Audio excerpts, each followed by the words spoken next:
Halo, Assalamualaikum warahmatullahi wabarakatuh. Selamat sore saudara, hari ini Kamis 8 Desember 2022, Jawa Barat hari ini kembali hadir menjumpai Anda dengan sejumlah informasi dari Jawa Barat di antaranya.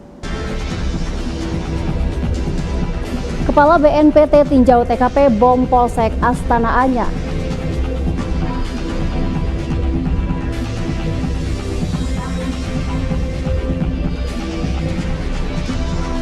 Mahfud MD minta penegak hukum tingkatkan kewaspadaan.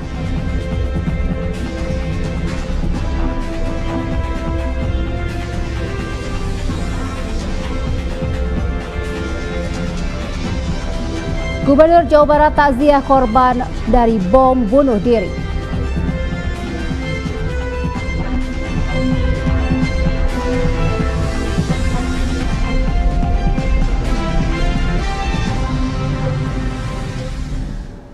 Selain 3 berita tersebut, kami juga akan menyampaikan beragam informasi lain dari Jawa Barat. Bersama saya Hanifah Paramita, inilah Jawa Barat hari ini selengkapnya.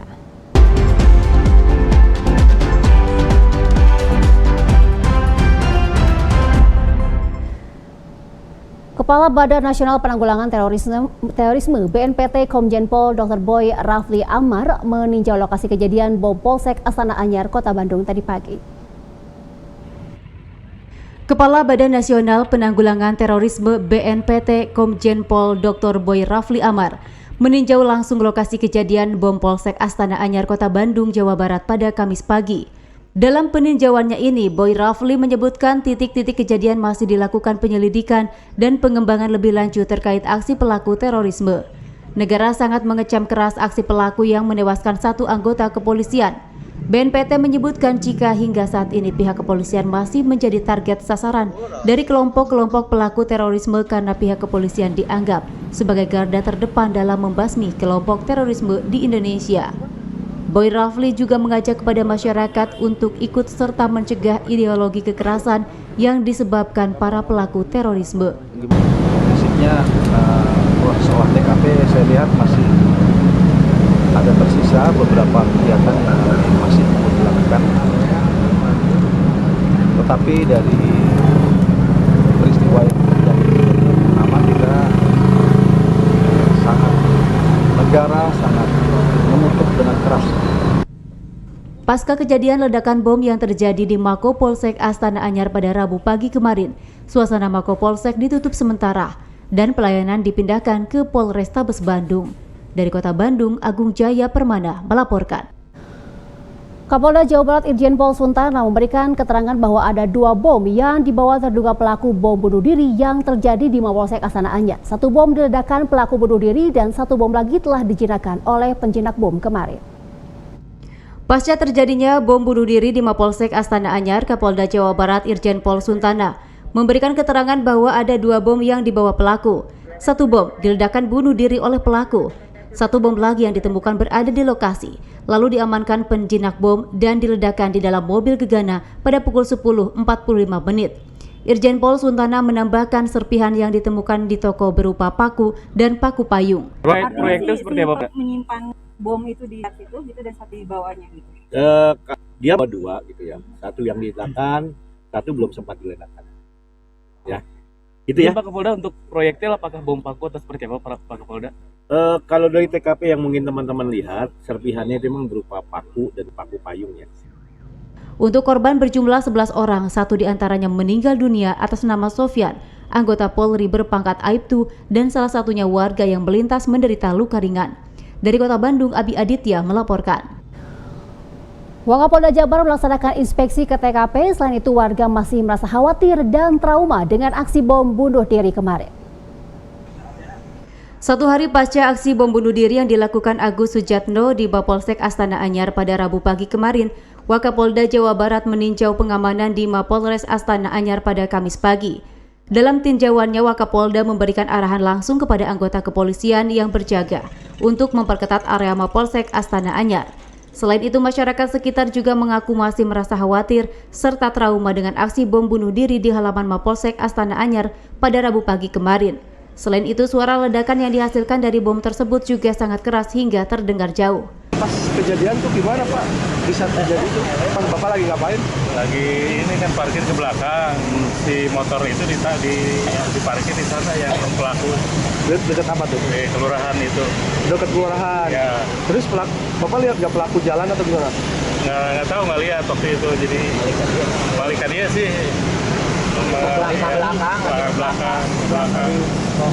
belakang polsek, terus tahu-tahu berduk aja itu sampai ke atas kan itunya. Warga juga mengaku melihat motor pelaku ditempel kertas dengan tulisan menyinggung RKUHP. Dari Kota Bandung, Agung Jaya Permana melaporkan. Kami akan kembali dengan sejumlah informasi masih terkait bom bunuh diri, di antaranya Mahfud MD minta penegak hukum tingkatkan kewaspadaan.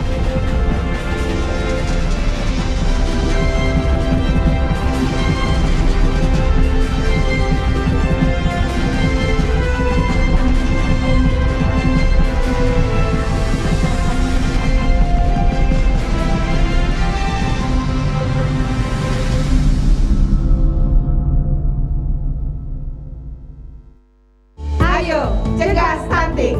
Kunjungi bidan andalan Anda untuk merencanakan dan mengatur jarak kehamilan untuk tumbuh kembang buah hati yang optimal. Cegah stunting itu penting melalui perencanaan keluarga. Khawatir ber-KB? Tunda kehamilan dan raih cita-cita dengan Andalan FE. Andalan laktasi untuk ibu menyusui.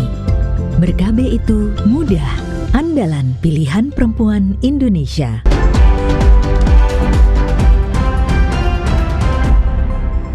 Anda pasti di Jawa Barat hari ini. Menko Polhukam Mahfud MD meminta para penegak hukum kepolisian Densus 88 dan BNPT untuk meningkatkan kewaspadaan mengingat jaringan teroris masih ada.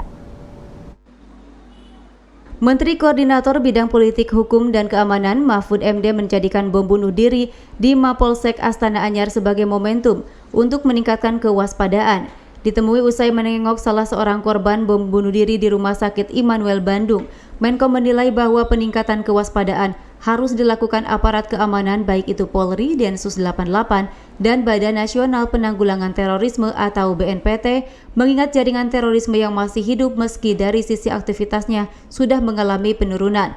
Mahfud juga menyoroti terkait optimalisasi program deradikalisasi untuk mengantisipasi sel-sel terorisme, karena nyatanya masih ada mantan narapidana kasus terorisme yang kembali aktif meski telah menjalani masa hukuman. Saya berharap juga kita semua waspada. Waspada itu satu aparat. Kita punya polisi, punya Densus, punya BNPT, dan lain-lain tuh meningkatkan kewaspadaan karena ternyata jaringan teroris itu ya masih ada, meskipun sebenarnya secara kuantitatif sudah jauh menurun. Menko Polhukam juga menilai perlu ada kesamaan pandangan mengenai upaya tindak tegas yang dilakukan berkaitan dengan kasus terorisme antara penegak hukum dan masyarakat. Arif Budi, TVRI Jawa Barat melaporkan. Gubernur Jawa Barat Ridwan Kamil melakukan takziah ke rumah almarhum duka Aibtu Anu Mertasopyan di kawasan Cibogo, Kota Bandung. Gubernur Jawa Barat Ridwan Kamil melaksanakan takziah ke rumah duka korban meninggal dunia akibat bom bunuh diri di Mapolsek Astana Anyar, Kota Bandung. Almarhum Aibtu Anu Mertasopyan meninggal dunia akibat mengalami luka di bagian leher.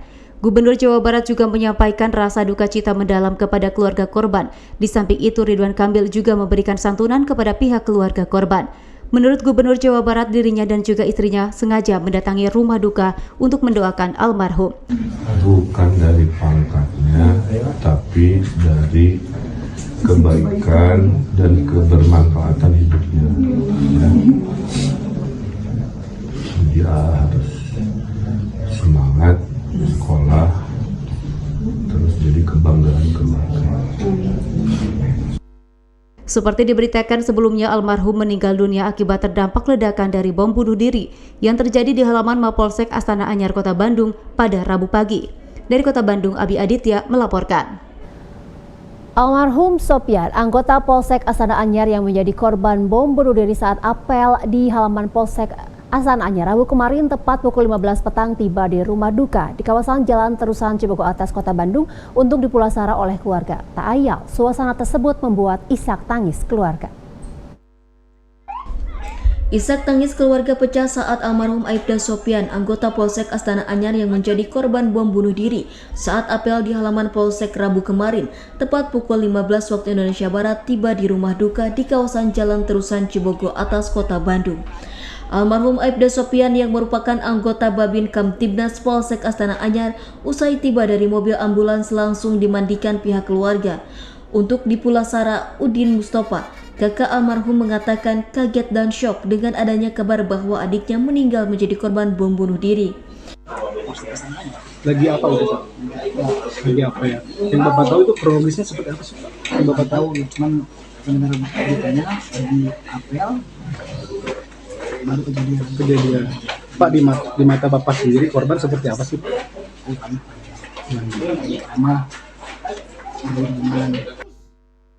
Almarhum Aibda Sopyan meninggalkan 3 orang anak laki-laki dan istri. Rencananya usai dimandikan dan disolatkan, pihak keluarga jenazah akan langsung dikebumikan di Pemakaman Umum Sukahaji, Kota Bandung. Dari Kota Bandung, Agung Jaya Permana melaporkan. Korban bom Mapolsek Astana Anyar yang dirawat Rumah Sakit Immanuel Bandung kondisinya terus membaik. Bom bunuh diri yang terjadi di Mapolsek Astana Anyar, Kota Bandung mengakibatkan 12 orang terluka. Dari 12 orang tersebut, 1 diantaranya meninggal dunia atas nama Aibda Ahmad Sopyan. Sementara 11 korban lainnya mendapatkan perawatan intensif di Rumah Sakit Immanuel Bandung. Direktur Utama Rumah Sakit Immanuel, Ruri Sambali, mengatakan bahwa kondisi para korban terus berangsur membaik. Bahkan mayoritas sudah diperbolehkan pulang untuk menjalani rawat jalan. Hingga Rabu petang, korban bom bunuh diri yang masih mendapatkan perawatan di RS Immanuel Bandung hanya tersisa 1 orang lagi. Penanganan seperti biasanya aja. Kalau ada luka, kita rawat lukanya. Kalau yang harus dilakukan, yang kita lakukan semua. Sampai detik itu ya sesuai dengan SPO ya. Seperti diketahui, bom bunuh diri terjadi di Mapolsek Astana Anyar Bandung Rabu sekitar pukul 8.20. Pelaku berinisial AS merupakan mantan napi teroris dan masuk dalam jaringan Jamaah Asyhadul Daulat JAD Jawa Barat. Dari Bandung, Arif Budi, TVRI Jawa Barat melaporkan. Kami akan kembali dengan sejumlah informasi lain terkait gempa, di antaranya gempa di Sukabumi.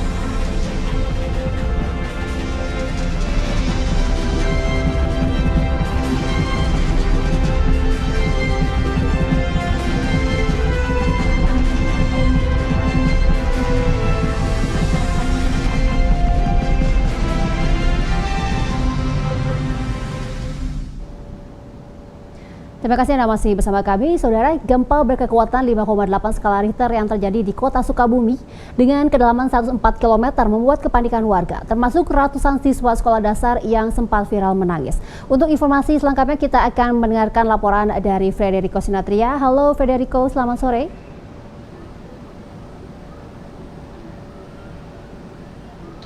Ya, selamat sore Hanifah Paramita, selamat sore saudara. Tentunya ini gempa yang terjadi di Sukabumi pada pukul 7:50 waktu Indonesia Barat pada 8 Desember 2022 dengan kekuatan 5,8 magnitudo ini meninggalkan kepanikan di salah satu sekolah dasar di Kota Sukabumi, yaitu SD Surya Kencana. Beginilah situasi siswa dan juga siswi di Sekolah Dasar Surya Kencana yang berhamburan keluar ruangan kelas untuk menyelamatkan diri dan untuk memeluk teman-teman. Dan kepanikan ini memang juga dilatar belakangi oleh juga trauma yang pernah terjadi gempa yang berada di Cianjur, dikarenakan juga letak Kota Sukabumi yang juga dekat dengan Cianjur. Mereka baru pulih ataupun tentunya tenang begitu para siswa dan juga siswi di SD Surya Kencana setelah para orang tuanya ini berdatangan untuk menyelamatkan dan juga menghampiri tentunya para anak-anak. Ya, berikut petikan pernyataan yang disampaikan oleh salah satu orang tua.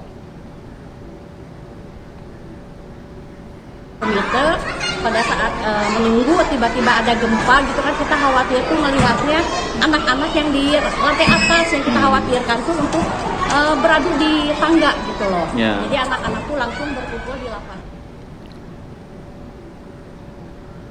Saudara, memang gempa yang mengguncang Sukabumi pada pagi tadi dengan kedalaman 122 km, bahwa info dari BMKG yang kami dapat memang tidak berpotensi tsunami. Namun tentunya dilaporkan dari Kabupaten Sukabumi ini ada satu rumah milik warga di Kecamatan Ciambar yang rusak parah. Dan gempa bumi ini juga dirasakan di Rancaikek, Cianjur, Lembang, Bogor, Bandung, Pangandaran, Padalarang, Pamoyanan, dan juga merupakan jenis gempa menengah. Demikian informasi yang kami dapat sampaikan. Hanifah.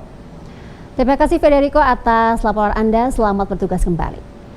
Ya, saudara, gempa bumi dengan kekuatan 5,8 magnitudo berpusat di kota Sukabumi pada Kamis tadi juga dirasakan di Garut. Siswa yang sedang mengikuti ujian akhir semester berhamburan meninggalkan ruangan kelas. Seperti inilah kepanikan ratusan siswa dan guru di Sekolah Menengah Pertama Negeri atau SMPN 1 Bayongbong, Kabupaten Garut, Jawa Barat. Mereka terpaksa harus meninggalkan ruang kelasnya ketika gempa bumi yang berpusat di kota Sukabumi dirasakan pada pukul 7.50 waktu Indonesia bagian Barat. Para siswa ini berhamburan meninggalkan ruang kelas untuk berkumpul di lapangan sekolah mereka karena mereka takut akan terjadinya gempa seperti di Cianjur dan Garut beberapa waktu lalu. Saat gempa bumi terjadi, para siswa ini sedang mengikuti pelaksanaan ujian akhir semester atau PAS. Siswa pun tetap diberikan himbauan oleh pihak sekolah untuk tenang dan tidak panik. Seperti diberitakan, gempa bumi dengan kekuatan 5,8 magnitudo yang berpusat di kota Sukabumi ini terjadi pada pukul 7.50 waktu Indonesia Barat. Meski dirasakan di wilayah Garut, namun tidak ada kerusakan akibat gempa bumi tersebut. Dari Kabupaten Garut, Pia Supriyatna, TVRI Jawa Barat melaporkan. Bencana pergerakan tanah di Kecamatan Pamarican Ciamis semakin parah mengakibatkan jalan amblas dalam 3 meter dan bertambahnya rumah yang rusak. Pemerintah setempat mencatat terdapat 350 rumah yang berada di lokasi rawan pergerakan tanah. Pergerakan tanah tersebut terjadi di Dusun Cibenda, Desa Neglasari, Kecamatan Pamarican, Kabupaten Ciamis. Akibat peristiwa tersebut, kini kondisinya semakin parah. Selain itu, akses jalan utama dusun menuju perkotaan mengalami amblas sedalam 3 meter. Menurut Bambang M. Sobar, Camat Pamarican, karena jalan utama penghubung dan khawatir menyebabkan kecelakaan, warga bersama TNI dan kepolisian setempat berinisiatif menutup retakan jalan yang amblas dengan batu dan tanah agar bisa dilalui oleh kendaraan. Kalau melihat perkembangan dari minggu kemarin ke minggu sekarang, nampaknya retakan itu makin bertambah. Makin bertambah. Ya. Ini kabarnya selain rumah juga ada jalan atau gimana, Pak? Ya, termasuk ada jalan sebagai akses untuk ini ke perkotaan. Sementara itu, rumah warga yang rusak akibat pergerakan tanah ini bertambah dari semula 7 kini menjadi 8 rumah warga. 2 rumah diantaranya ditinggalkan pemiliknya lantaran kondisinya rumah yang rusak parah dan sudah tidak layak huni. Dari Ciamis, Entang Sepur Rahman melaporkan. Kami akan kembali dengan informasi lain di antaranya. Bantuan untuk korban gempa Cianjur.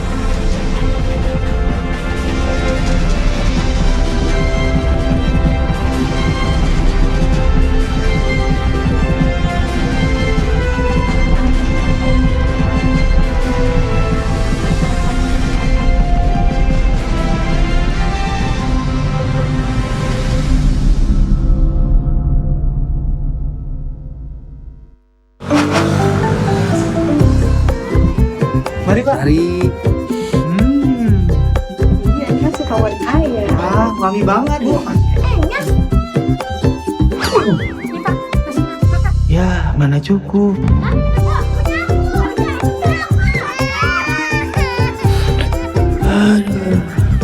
KB pria penting untuk perencanaan keluarga dan mencegah anak stunting. Pria ber-KB itu keren.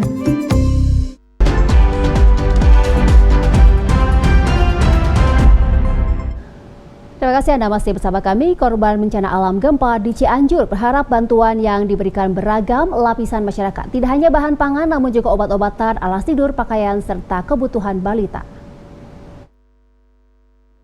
Korban gempa yang terjadi di beberapa titik dengan pusat Cugenang saat ini masih mendiami tenda-tenda pengungsian.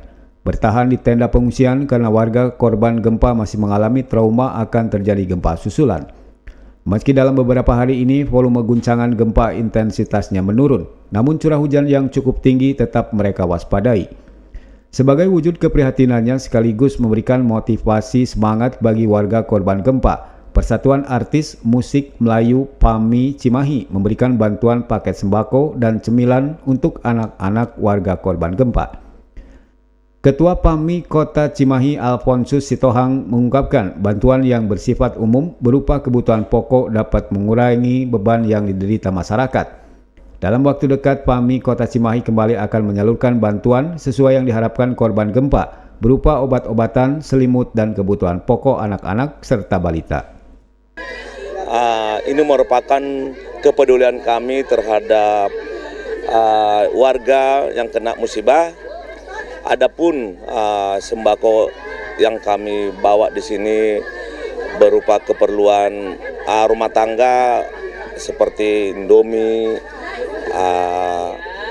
pop mie, mungkin beras bagian dalam, susu, maupun yang lainnya. Ke depan mungkin kami juga nggak sampai di sini, akan tidak berhenti, akan tetap kami memberikan sosial bantuan kepada yang terdampak musibah. Dari kru Bapak mengucapkan terima kasih ya. Kami sangat terharu Pak mengucapkan itu. Jadi sebagai itu Bapak kunjungan dari masyarakat saya Pak, dari masyarakat saya semoga terharu Pak. Bapak peduli Pak. Dalam memberikan bantuan, PAMI Kota Cimahi menyusur daerah atau titik korban gempa guna dapat diterima masyarakat secara langsung. Selain Cugenang yang menjadi pusat gempa Cianjur, juga di Desa Sirnagalih, Kampung Ciharahas, Kecamatan Cilaku. Atas bantuan ini masyarakat korban gempa menyatakan keharuannya dengan bantuan yang dapat diterima langsung. Demikian laporkan Komarudi dan Ade Edi TPRI Jawa Barat. Guna hadapi tantangan krisis pangan global, Komite Pemulihan Ekonomi Jabar mengeluarkan sejumlah kebijakan, salah satunya menggerakkan budaya gastronomi. Komite Pemilihan Ekonomi Jawa Barat mengeluarkan strategi mengatasi ancaman global yang disebabkan oleh perubahan iklim pasca pandemi, disrupsi perdagangan, krisis energi, serta inflasi negara Eropa. Menurut Ketua Harian KPED Jawa Barat, Ipong Witomo, melihat dengan adanya perubahan yang akan terjadi, hal yang paling utama menjadi tantangan yaitu masalah krisis pangan yang sangat krusial untuk dihadapi. Menghadapi tantangan dan resiko perekonomian yang sudah berada di depan mata, KPED Jawa Barat mengeluarkan beberapa kebijakan, salah satunya gerakan gastronomi. Gerakan tersebut merupakan gerakan berbasis ketahanan pangan desa. Gerakan ini upaya untuk mengajak masyarakat kembali mengkonsumsi pada tradisi lokal agar mengurangi ketergantungan konsumsi pasokan makanan impor. Selain itu, gerakan ini dapat menggerakkan sektor UMKM serta mendongkrak sektor pariwisata. Seperti kita ketahui, ancaman global itu nyata, baik akibat dari perubahan iklim, pasca pandemi, disrupsi perdagangan, krisis energi, dan tentunya yang sekarang kita sama-sama ikuti adalah hiperinflasi akibat konflik di Eropa. Sejauh ini ada beberapa pangan di Jawa Barat belum bisa memenuhi kebutuhan masyarakat hingga diperlukan pasokan dari wilayah lain seperti telur dan hewan sapi. Selain itu, KPED Jawa Barat berupaya mengintegrasikan kebijakan parsial menjadi holistik dalam mengelola rantai pasokan melalui supply chain center. Dari Kota Bandung, Agung Jaya Permana melaporkan. PLN UPT Bandung hingga kini terus berupaya meningkatkan keandalan penyaluran listrik di wilayah Kabupaten Cianjur dan sekitarnya. Berbagai upaya peningkatan keandalan penyaluran listrik di wilayah gempa Kabupaten Cianjur dan sekitarnya terus dilakukan jajaran PLN UPT Bandung dari sisi transmisi hingga saat ini. Menurut manajer PLN UPT Bandung Imade Sugata Merta, pasca gempa Cianjur, PLN UPT Bandung telah mengkondisikan 60 personil yang siaga kelistrikan di gardu induk, serta menyiapkan posko siaga kelistrikan beserta fasilitas penunjang lain seperti tenda darurat, wifi, dan makanan gratis. Untuk keandalan kelistrikan saat ini kami di Gardu Induk Cianjur sudah kondusif ya, sudah normal, infrastruktur kami sudah beroperasi baik ya. Memang kemarin ada beberapa kendala, kita sudah dilakukan tindak lanjut ya. Di awal mungkin nanti ke depannya kita akan lanjutkan lagi untuk perbaikan-perbaikan di sisi gedung-gedung yang memang terdampak. Tapi secara umum untuk peralatan dan juga untuk keandalan gardu induk dan juga pasokan listrik untuk wilayah Cianjur dan sekitarnya normal dan alhamdulillah baik. Hingga saat ini pihak tim PLN UPT Bandung telah berhasil menormalkan 100% sistem kelistrikan di sisi transmisi pasca gempa Cianjur yang ditandai dengan pemberian tegangan pada semua trafo. Pihak PLN UPT Bandung juga menghimbau apabila masyarakat menemukan ketidaknyamanan pelayanan kelistrikan agar melaporkannya melalui aplikasi PLN Mobile untuk segera mendapatkan penanganan dari petugas. Demikian dilaporkan Suhermai dan Arya, TVRI Jawa Barat. Bendungan Sadawarna Subang pembangunannya hampir selesai dan akan difungsikan untuk mengatasi banjir. Dampak dari bendungan Sadawarna digerakkan untuk beberapa kabupaten, khususnya kebutuhan sumber daya dan potensi-potensi lain seperti PLTA. Bupati Subang Ruhimat menyatakan agar bendungan ini cepat terrealisasi perlu dukungan dari berbagai pihak, khususnya pemerintah Provinsi Jawa Barat. Menurutnya bendungan ini bermanfaat bagi 3 kabupaten yaitu Subang, Sumedang, dan Indramayu untuk mendukung ketahanan pangan. Tentunya ini sangat akan membuat optimisme bagi masyarakat Kabupaten Subang dengan selesainya pembangunan bendungan Sadawarna. Karena apa? Dari kebutuhan air baku, kebutuhan yang menyangkut penanganan banjir, itu tentunya semua ini akan selesai. Dengan dibangunnya sumber daya air berupa waduk dapat mencakup kegiatan pengelolaan sumber daya air yakni konservasi sumber daya air. Memberikan perhatian yang luar biasa dengan dana kurang lebih 2 triliun untuk irigasi, penanggulangan banjir, ada PLTA, dan tentunya untuk pengembangan pariwisata berikutnya. Tentunya saya berpesan ya, kita pulihkan das hulu karena kelihatannya sudah tingkat sedimennya cukup tinggi. Kemudian bebaskan dari keramba jaring apung. Demikian dilaporkan Endang Herman dan Agung, TVRI Jawa Barat. Kini kita ikuti situasi kondisi arus lalu lintas di Kota Bandung. Terlihat di layar televisi Anda, di sebelah kiri atas ini adalah pantauan arus lalu lintas di Simpang Pasir Kaligi atau Cokro Aminoto Pajajaran, di mana hujan baru saja turun di sini dan arus lalu lintas terpantau ramai lancar. Sementara itu, ini adalah Simpang Juanda di Pati Ukur. Arus lalu lintas dari arah Taman Sari yang akan memasuki wilayah Dago dan juga di Pati Ukur terlihat agak padat merayap namun tetap lancar. Sementara itu, arus lalu lintas di sekitarnya juga terlihat lengang. Berikutnya Simpang Soekarno-Hatta Muhammad Toha, di mana arus lalu lintas dari arah Gerbang Tol Muhammad Toha yang akan memasuki wilayah Kota Bandung terlihat ramai lancar. Begitupun dari arah bypass yang akan memasuki wilayah Tegalega terlihat agak padat dan cuaca juga di sini baru saja turun hujan. Sementara itu, ini adalah Simpang PHH Mustafa dan juga Pahlawang, di mana arus lalu lintas dari arah Cicahem yang akan memasuki wilayah Gasibu juga terlihat padat. Sementara itu, dari arah sebaliknya juga ramai lancar. Dan dari arah Pahlawan yang akan memasuki wilayah Ciputra juga terlihat lengang. Cuaca juga baru saja turun hujan di wilayah ini. Anda diharapkan dapat berhati-hati karena jalanan agak licin. Struktur seperti itu. Dan inilah pantauan arus lalu lintas dari ATCS Dinas Perhubungan Kota Bandung. Dan berikut informasi perkiraan cuaca dari BMKG.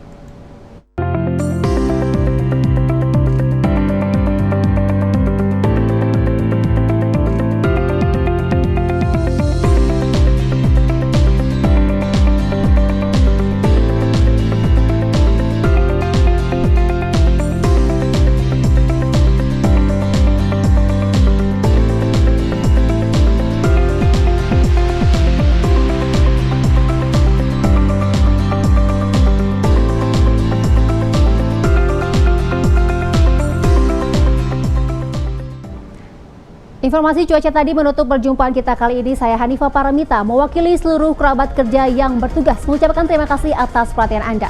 Wassalamualaikum warahmatullahi wabarakatuh. Sampai jumpa.